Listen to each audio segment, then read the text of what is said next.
The Israeli military says it has begun a, quote, wide-scale attack against Hamas targets there. You're looking at video coming to us from Gaza. Israel says it is in response to a shooting attack on its soldiers at the border fence between Israel and Gaza today. The Palestinian Ministry of Health says Israeli soldiers shot 4 people dead during the weekly Friday protests. Let's bring in Ian Lee. He is reporting from Gaza. What's going on? Tell us what the Israeli military is doing this evening. Well, Hala, we've seen a number of airstrikes more toward the central Gaza region this evening, and this is the wide-scale bombing campaign that Israel says they're undertaking after the events earlier today. And let's just back up and describe what happened. You had these protests, which have been happening every week, every Friday since March, where you have Gazans go to the fence and you have these protests that almost always turn deadly. Over 140 Palestinians have been killed in these protests. But today there was an attack, the Israeli army says, on their soldiers with sniper fire, grenades, other explosives. What they called it is a very serious event, and it happened around 5 p.m. local time.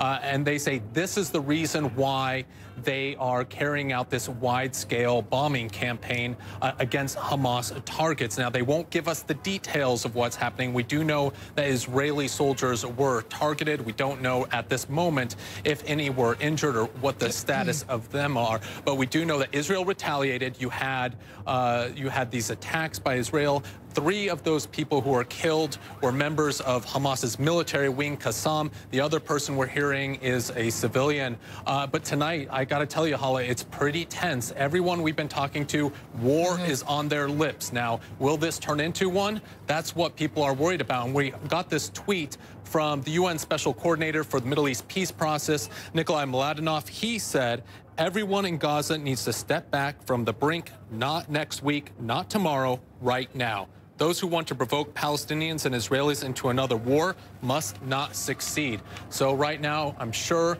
the UN as well as the Egyptians are trying to talk to both sides to try to bring everyone back from the brink, Hala.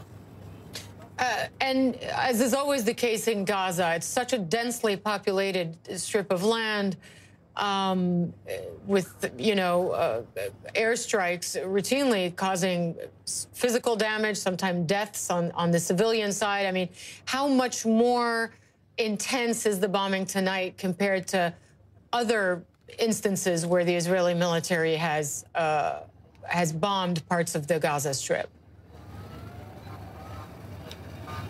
Well, they described it as wide scale, and I gotta say it's pretty early to see what actually comes out of this. Usually a lot of these airstrikes happen after midnight and in the early morning hours to limit any sort of civilian casualties. But I gotta say, last weekend we saw the largest bombing campaign against Gaza since the 2014 war.